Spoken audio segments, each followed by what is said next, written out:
Bapak dan Ibu dosen penguji, perkenalkan nama saya Ika Puspitasari, mahasiswa PPG dalam jabatan kategori 2 tahun 2022 di Universitas Pakuan Bogor. Pada kesempatan kali ini saya siap untuk mengikuti kegiatan uji kinerja. Ini adalah kartu pendaftaran saya. Saya akan menyajikan proses pembelajaran dengan menggunakan model pembelajaran problem based learning pada materi gangguan fungsi sistem ekskresi di kelas 11. Selamat menyaksikan.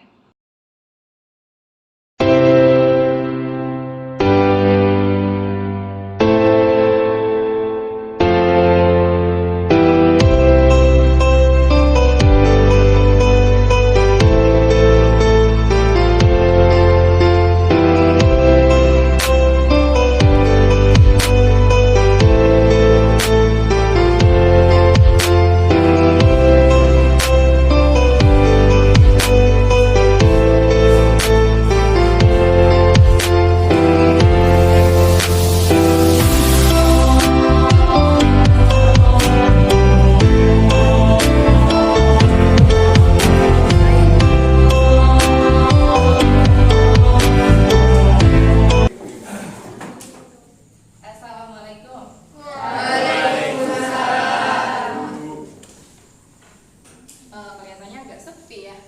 Yang sebelah situ juga nggak ada. Dimulai dulu ya. Bismillahirrahmanirrahim. Assalamualaikum warahmatullahi wabarakatuh. Waalaikumsalam warahmatullahi wabarakatuh.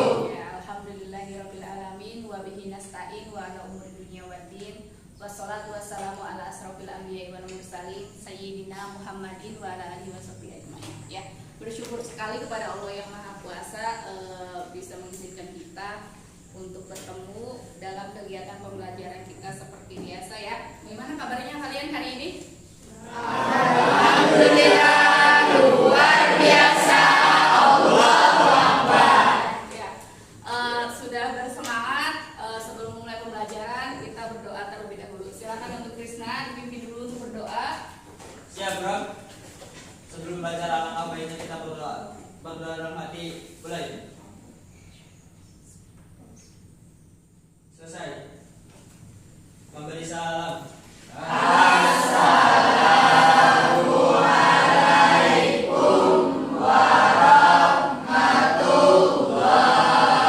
warahmatullahi wabarakatuh. Waalaikumsalam warahmatullahi wabarakatuh.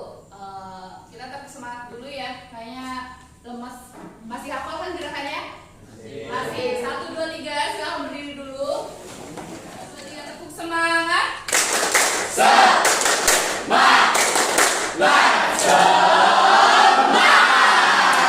Tepuk tangan dulu. Masuk kembali. Ibu cek dulu. Sepertinya ada ya. Kemudian Cairil, Arfa, kemudian siapa lagi yang tidak ada? Farma, Hendra itu Sakti, banyak juga yang tidak hadir. Tidak apa-apa ya. Kita doakan teman-teman kita yang tidak hadir pada hari ini, yang sedang sakit atau misalkan ada urusan yang lain, semoga lekas sembuh dan bisa bergabung untuk berkumpul dalam pembelajaran pembelajaran hari ini. Ibu ada ini dulu. Ini ada satu dulu. Jadi biar kalian fokus, silakan nanti kalian baca ini, tapi kalian baca berdasarkan ya, coba kita bareng-bareng dulu ya. Silakan dibaca.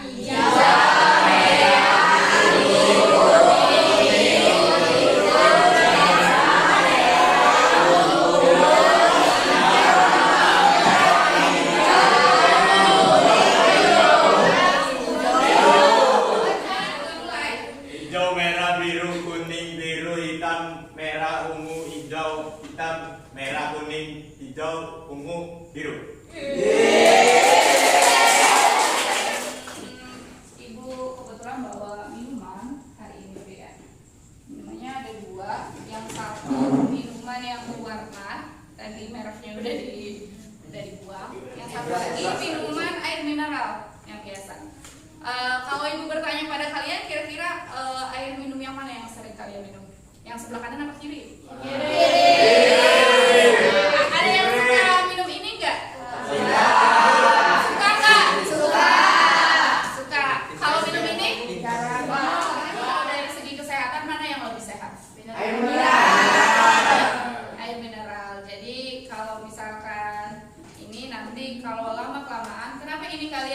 Kalian tahu berarti ini tidak sehat. Tapi sesekali boleh diminum? Boleh. Tapi kalau sering-sering tidak? Boleh. Kenapa tidak boleh? Diabetes. Diabetes tidak baik untuk kesehatan, tidak baik untuk ginjal. Tadi ada yang ngomong diabetes nanti karena apa? Terlalu makan. Berkaitan dengan itu, kalian masih ingat nggak materi kita yang kemarin, yaitu tentang organ-organ ekskresi? Ada yang masih ingat nggak? Organ ekskresi itu apa aja pada manusia? Hati, Hati, paru-paru, ginjal, kulit, ya. Ada yang mau menambahkan nggak? Paru-paru itu mengeluarkan apa? Karbon dioksida. Terus Kulit mengeluarkan keringat. Ginjal mengeluarkan urin. Ya. Hati merombak sel darah merah, kemudian mengubah menjadi bilirubin dan bilirubin. Oke, ya. Jadi ada 4 organ ekskresi kita. Itu organ organ ekskresi yang kemarin kita pelajari. Nah, hari ini kita akan mempelajari tentang gangguan pada sistem ekskresi. Jadi kenapa tadi Ibu itu ngasih tahu di sini ada minuman yang berwarna, di sini ada yang tidak. Mana yang lebih berpotensi untuk menimbulkan gangguan pada sistem ekskresi? Apakah minuman yang berwarna atau yang bening ya, atau yang putih? Oke. Untuk kompetensi dasarnya, yang pertama yaitu menganalisis hubungan antara struktur jaringan penyusun organ pada sistem ekskresi dan mengaitkannya dengan bioprosesnya. Ya. Kemudian untuk KD 4.9 nanti kalian menyajikan hasil analisis data dari berbagai sumber, studi literatur, pengamatan, percobaan, dan simulasi. Pengaruh pola hidup dan kelainan pada struktur dan fungsi organ yang menyebabkan gangguan ekskresi manusia dan teknologi yang terkait dengan sistem ekskresi. Ya, ini KD-nya. Kemudian indikator pencapaian kompetensinya, yang pertama memecahkan masalah berkaitan dengan macam-macam gangguan fungsi pada sistem ekskresi. Yang kedua, merekomendasikan alternatif solusi berkaitan macam-macam gangguan fungsi sistem ekskresi. Yang ketiganya, merekomendasikan alternatif solusi apa yang berkaitan dengan macam-macam gangguan fungsi pada sistem ekskresi. Nah, tujuan kita hari ini itu apa sih, Bu? Tujuan kita untuk belajar hari ini yang pertama, jadi nanti melalui kegiatan studi kasus, peserta didik mampu memecahkan masalah berkaitan dengan macam-macam gangguan fungsi pada sistem ekskresi dengan baik. Jadi nanti ada kasus yang akan kalian pecahkan. Kemudian yang kedua, yaitu melalui diskusi, peserta didik mampu merekomendasikan alternatif solusi berkaitan dengan macam-macam gangguan fungsi pada sistem ekskresi dengan baik. Dan yang ketiganya, nanti setelah eksplorasi kalian mampu menyajikan hasil analisis karya tulis. Tapi untuk yang ketiga itu nanti dilakukannya untuk bagian penugasan. Oke, itu tujuan pembelajaran kita hari ini. Ada manfaatnya tidak kita belajar hari ini? Ada ya, ada manfaat yang akan kita dapatkan hari ini. Jadi dengan kita belajar gangguan sistem ekskresi, nanti kita bisa tahu, iya, berarti di dalam tubuh kita ini ada gejala, misalkan sakit pinggang. Apakah ini ada gangguan sistem ekskresi? Pinggangnya sakit misalkan bagian sebelah sini. Ini kan letak ginjal kan.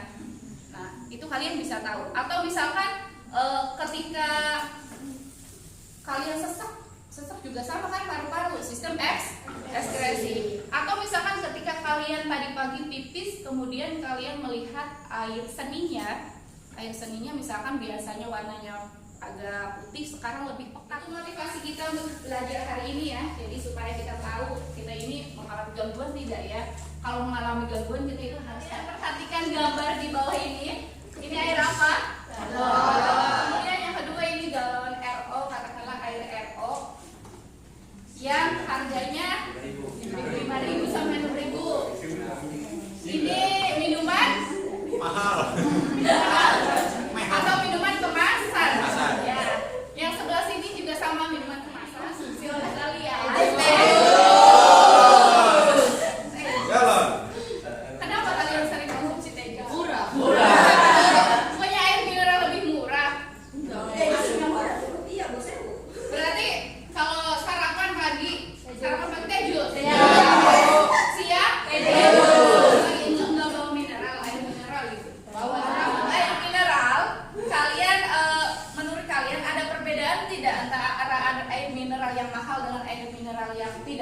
Ada. Apa perbedaan? Rasanya sih. Oh, rasanya aja. Kalau Kalau menurut saya kenapa beliau? Oh, sama aja ya? kecuali kan mineral. Baunya juga ada. Oh, baunya beda. Iya paling harganya ya. Iya, itu menjadi pertimbangan utama tuh harganya. Ini harga. Menurut kalian yang lebih sehat yang mana? Ya. Pertama yang baik untuk dikonsumsi oleh tubuh itu adalah air putih. Ya, karena tubuh kita sangat membutuhkan air putih itu. Nah, kemudian yang kedua tentang kebiasaan kalian yang sering mengonsumsi. Kalau ini jarang ya? Jarang. Nah, kalau yang paling sering kan ini. Kira-kira ada pengaruhnya nggak terhadap tubuh kalian? Ada apa? Oh, batuk. Ya, yang pertama batuk. Ada pengaruh yang lain nggak?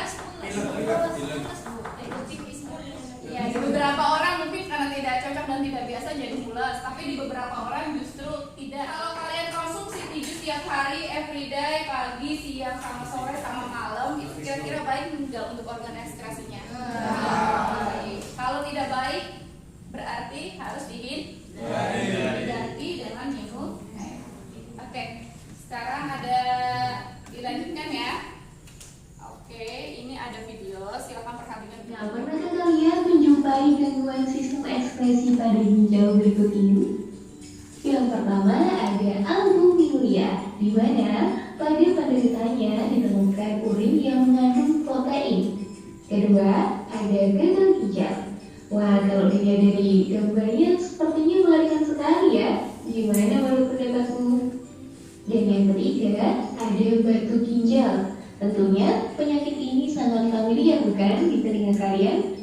Nah, dari beberapa gangguan yang ada pada video ini, yuk buat rumusan pertanyaan yang berkaitan dengan video yang sudah kita Tadi pembahasannya tentang gangguan-gangguan pada sistem ekspresi. Tapi tadi yang dibahas hanya pada ginjal. Atau kayak kebiasaan menahan buang air kecil. Ini nanti kita akan melakukan pembelajaran melalui model problem based learning. Jadi ibu sajikan sebuah problem. Problem itu apa? Nanti ibu sajikan masalah. Kalian cari masalahnya apa, kemudian nanti kalian pecahkan per kelompok. Nanti setiap kelompok akan ibu bagikan LKPD. Ya, jadi lembar kerja. Dan ketika kalian mengerjakan, nanti ibu akan muter. Biasa ibu akan keliling untuk menilai. Oke, sekarang kita pembagian kelompok ya. Kelompoknya sama dengan kelompok yang kemarin. Ibu kasih waktu 1 menit aja. Silakan bergabung dengan kelompoknya masih. Bagikan LKPD-nya ya. Ini yang KPD studi kasus kelompok 6. Kelompok 6. Kelompok 6 ada di mana ya? Silakan dibuka lembar LKPD-nya. Nanti di depan ini kan ada tanggal. Kalian tulis tanggal hari ini ya. Tanggal 13 Desember 2022. Kemudian mata pelajarannya ditulis, mata pelajaran biologi. Kelompoknya setiap nama kelompok ditulis. Silakan rumuskan beberapa masalah dari kasus yang kalian baca tadi. Kemudian berikan solusinya dan solusi apa yang tepat.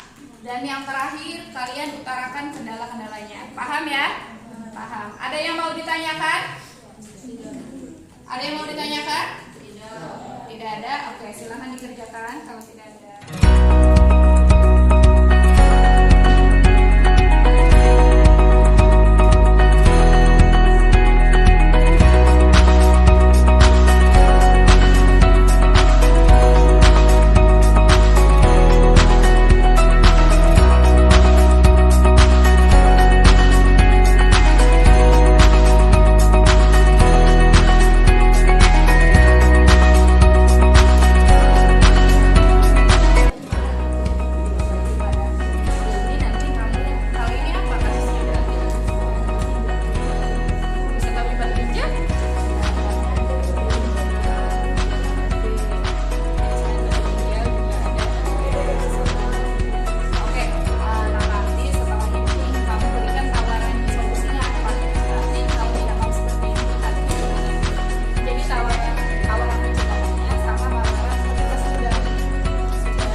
Kita kasih close dulu buat kelompok yang silakan. Kedua, sudah siap maju belum? Siap. Oke, siap maju. Silakan kelompok kedua. Bismillahirrahmanirrahim. Assalamualaikum warahmatullahi wabarakatuh. Waalaikumsalam warahmatullahi wabarakatuh. Hai. Kami dari kelompok 2 akan mempresentasikan hasil diskusi kelompok kami mengenai sistem ekspresi pada manusia. Saya Indah Liandana, ini teman saya Ilham, ini Putri, dan ini Sitian. Fahrizal Zinzinskillah adalah seorang siswa di suatu sekolah. Dia memiliki kebiasaan kurang baik, yaitu menahan buang air kecil. Kebiasaan ini berjalan semenjak dia masih sekolah. Dari studi kasus tersebut, disajikan beberapa pertanyaan yang akan kelompok kami jawab. Pertanyaan pertama, yaitu berdasarkan kasus di atas, prediksikan masalah apa yang akan dihadapi oleh Jinny apabila meneruskan kebiasaannya sampai usia 30 tahun. Mengapa demikian? Pertanyaan pertama akan dijawab oleh Putri Amelia. Ginjal Jinny akan mengalami kerusakan seperti penyumbatan ureter sehingga dapat terjadi batu ginjal dan infeksi ginjal. Hal tersebut karena urin yang seharusnya dikeluarkan tertahan pada saluran ureter sehingga dalam kurun waktu yang lama akan terjadi penumpukan koleksi dan pada akhirnya akan menyumbat pengeluaran urin. Dengan adanya penyumbatan tersebut, maka fungsi ginjal akan terganggu terutama pada pengeluaran urin. Oke, pertanyaan kedua adalah berikan tawaran solusi kepada orang yang sudah mendapat dampak dari kebiasaan menahan buang air kecil untuk memperbaiki keadaannya. Pertanyaan ini akan dijawab oleh Ilham Rafi. Yang pertama, hentikan kebiasaan menahan buang air kecil. Yang kedua, perbanyak minum air putih. Yang ketiga, melakukan operasi dengan laser atau fisik untuk yang sudah terkena batu ginjal. Kelima, hindari obat-obatan kimia. Pertanyaan ketiga yaitu pilih satu dari beberapa solusi yang paling tepat dan berikan alasan yang logis. Pertanyaan ini akan saya jawab oleh Sandy. Alasan yang paling logis adalah memilih minum air putih karena meminum air putih dalam jumlah yang cukup banyak dapat memperlancar proses filtrasi, reabsorpsi, dan augmentasi, dan dapat membantu membawa batu ginjal kecil serta meminimalisir penumpukan batu ginjal. Presentasi dari kelompok kami, jika ada yang kurang jelas mohon dipertanyakan. Oke, ini pembahasannya tentang ini kayaknya kebiasaan kita juga ya. Sering nahan pipis karena tanggung biasanya. Ya, karena tanggung ada di mobil atau misalnya karena tanggung gurunya sedang menjelaskan. Itu kalau yang kebiasaannya seperti itu berarti harus dihindari. Karena tadi yang dijelaskan oleh kelompok yang kedua bahwa setelah itu bisa menyebabkan berbagai macam penyakit. Salah satunya adalah infeksi saluran kencing ya atau batu ginjal. Saya Salina dari kelompok 4 ingin bertanya, bagaimana pengaruh kebiasaan jika kita terus-menerus menahan buang air kecil terhadap kesehatan sistem urin? Terima kasih. Oke, terima kasih Alin untuk pertanyaannya. Pertanyaan ini langsung dijawab oleh Putri Amelia. Menahan buang air kecil bisa menyebabkan infeksi saluran kemih, pembengkakan kandung kemih, hingga membuat kandung kemih menjadi sensitif akibat koleksi bakteri di sekitar saluran uretra, dan sensor menjadi terlalu aktif. Barangkali ada yang mau ditanyakan lagi? Ya, silakan. Eva ya, silakan Eva. Saya Reva mau bertanya, apakah menahan buang air kecil itu dapat menyebabkan penyakit ginjal? Terima kasih atas pertanyaannya. Pertanyaan tersebut akan saya jawab sendiri. Jawabannya adalah iya. Kebiasaan menahan buang air kecil dapat meningkatkan jumlah bakteri di dalam kandung kemih, sehingga mengakibatkan timbulnya ISK atau infeksi saluran kemih. Kebiasaan secara terus-menerus menahan buang air kecil juga dapat merusak organ seperti kandung kemih, uretra, dan ginjal. Udah, tidak ada yang ditanyakan lagi. Sudah cukup ya kayaknya ya. Cukup. Jadi hentikan kebiasaan itu sedari sekarang. Silakan ditutup kelompok 2. Oke, cukup sekian presentasi dari kelompok kami.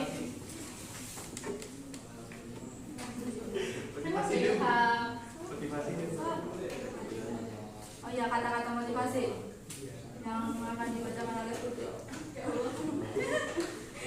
Jika salah, perbaiki. Jika gagal, coba lagi. Tapi jika kamu menyerah, semuanya selesai. Ya,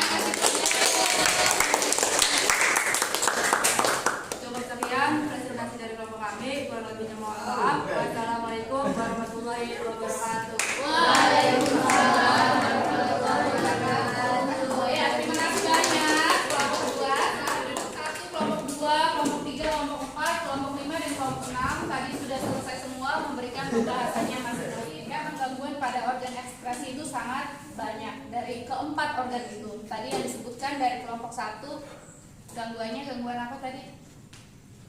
Gangguan pada ginjal. Kemudian kelompok 2 bisa infeksi saluran kemih. Kemudian yang terakhir tadi tentang hepatitis atau penyakit yang disebabkan. Nah, biasanya penyakitnya itu penyebabnya karena apa? Karena gaya hidup kita sendiri. Tadi kan gaya hidup menahan buang air, gaya hidup dari makanan, gaya hidup dari minuman. Sedikit ya tentang kesimpulan. Videonya itu tentang bagaimana kalau misalkan kita itu setiap hari itu konsumsinya air putih aja itu manfaatnya apa aja. Ya. 9 hal menakjubkan ini bakal kamu rasain kalau kamu coba minum air putih. Kita semua pasti tahu kan kalau minuman berbahaya bisa menyebabkan obesitas, masalah jantung, sakit perut, penyakit kulit, gigi berlubang. Kalau diterusin bakal makin nyeremin. Mending gini aja deh, gimana kalau kita cuma minum air putih aja. Nomor 9. Berat badanmu cepet banget turun. Beneran, kamu gak perlu diet khusus. Kalau kamu cuma minum air putih selama 9 hari, jumlah kalori yang terbakar akan sama dengan kalori jogging 8 km setiap hari. Yang ini favoritku nih, karena kita bisa hemat banyak uang. Berapa banyak uang yang udah kamu habisin cuma untuk beli kopi dan minuman manis? Kalau aku sih gak perlu nyebutin nominalnya. Padahal harga air putih jauh lebih murah daripada minuman lain. Iya ya, ternyata banyak juga manfaatnya minum air putih terhadap pembelajaran hari ini. Kira-kira pembelajaran hari ini itu bagaimana menurut kalian? Apa ada yang mau memberikan saran atau pendapatnya untuk pembelajaran hari ini? Silakan, dipersilakan. Nanti besok harus gimana gitu. Iya tak, kenapa tak? Silakan Karwita. Menurut saya pembelajaran hari ini cukup menyenangkan karena kita dapat mengetahui gangguan sistem ereksi pada tubuh kita. Oke, terima kasih Sarwita. Ada yang mau menambahkan? Apakah ada saran untuk pembelajaran besoknya atau pembelajaran kita saran buat besoknya ada? Iya, silakan Koya. Kita bisa melakukan praktikum, Bu, dan juga membukukan tugas tentang analisis teknologi pada sistem sirkulasi supaya ada karya yang dihasilkan oleh kelas ini. Oke, sip. Terima kasih banyak. Supaya ada yang mau menambahkan lagi? Tidak ada ya. Jadi besok-besok bisa juga nanti kita bisa bikin buku. Nanti mungkin di semester yang kedua. Ya. Oke. Kemudian hasil yang sudah kita dapatkan hari ini itu apa aja? Iya, berarti ya silakan. Dari pembelajaran hari ini kita dapat mengetahui apa gangguan-gangguan pada sistem ekspresi kita dan apa solusi-solusi untuk mengatasinya. Oke, ya. Jadi bisa tahu ya, oh iya kalau pipis aja berarti ada gangguan, ya. Berarti nanti solusinya apa? Nah, kita juga harus tahu. Sebelum Ibu berlanjut ke bagian kesimpulan, apa masih ada yang mau ditanyakan untuk pembelajaran hari ini? Ya Bu. Iya, silakan Aldi. Bu, saat kita sedang berpuasa, kan kita jarang mengeluarkan urin. Nah, apakah itu aman untuk organ ekskresi kita? Aman nggak ya? Kalau misalkan kita sedang berpuasa, kita tidak mengeluarkan urin ya?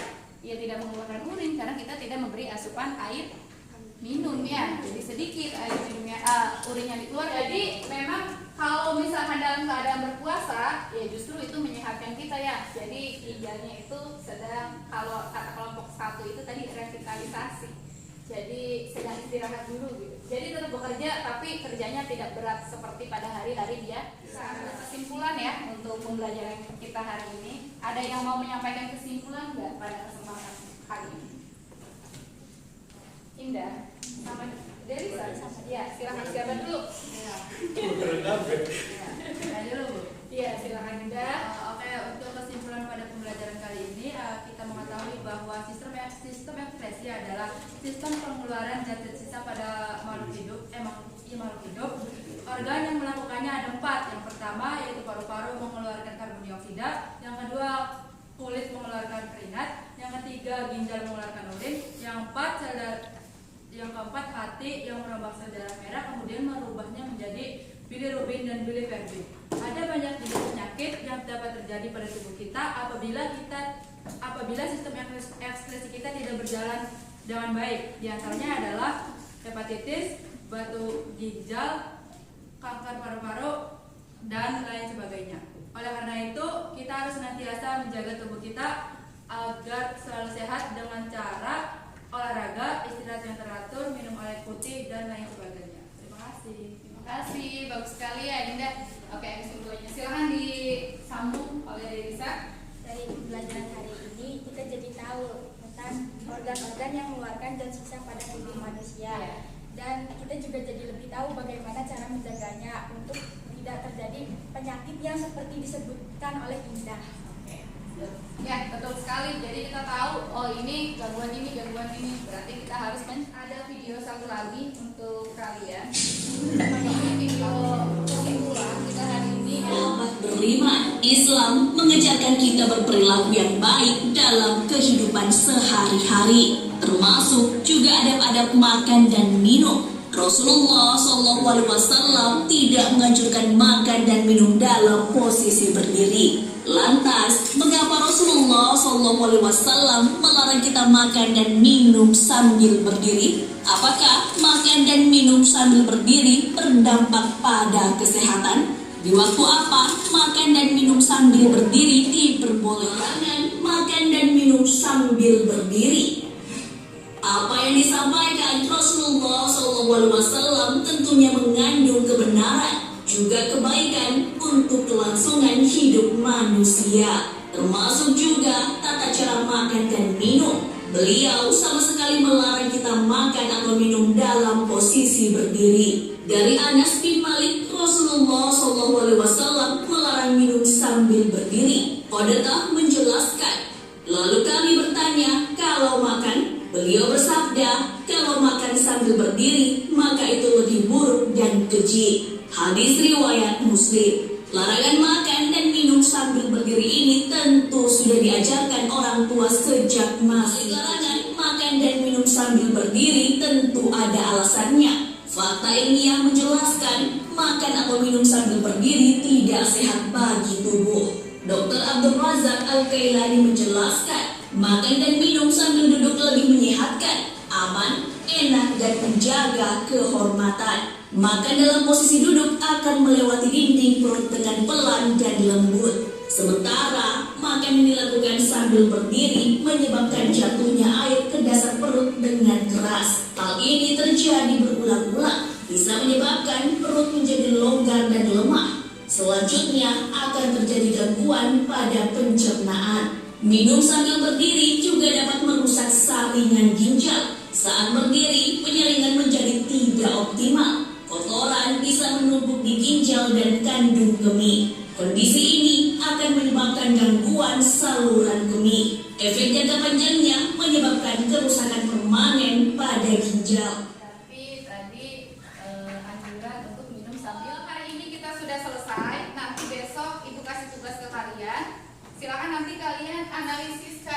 ya tentang teknologi sistem ekspresi.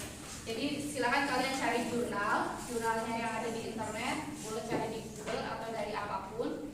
Nah nanti setelah di-download jurnalnya, nanti kalian analisis jurnal tersebut. Berkaitan dengan apa Bu jurnalnya? Dengan teknologi sistem ekspresi. Ya, sebelum ditutup dengan doa. Udah ini gak ada yang tanya lagi kan? Ada. Nah, sebelum ditutup dengan doa, kita post test dulu ya. Silahkan dibuka HP-nya. HP-nya dibuka, Ibu bagikan link di grup ya. Sudah, silakan.